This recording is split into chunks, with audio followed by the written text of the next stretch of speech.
مفيش احلى من اساسا انك تعرف تقود فريقك للفوز وتفرح جماهيرك. وطبعا الفرحة دي بتبقى احلى 100 مرة لما تكسب منتخبك وتبقى بلد كاملة فرحانة ومبسوطة بسببك.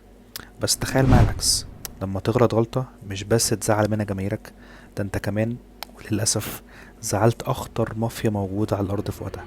ممكن يحصل ايه؟ القصة بدأت في 1994.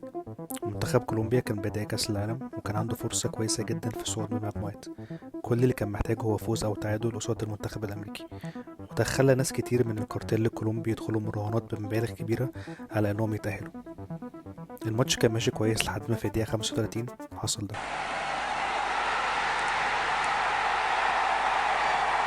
kovimman hinnan. اللاعب أندريس اسكوبار يسجل هدف في نفسه. بعدها في الشوط التاني المنتخب الأمريكي يسجل الجون التاني ويقضي على أمل كولومبيا في التأهل. كان المفروض القصة تنتهي على كده، بس للأسف الكارتيل ما بيسامحش وشيلوا ذنب خروج المنتخب على اسكوبار. وفي 2/7/1994 قتلوه، وكل ده عشان غلطة في جزء من الثانية. لو عجبك الفيديو ممكن تعمل لايك وسبسكرايب، واشوفك في الفيديو الجاي.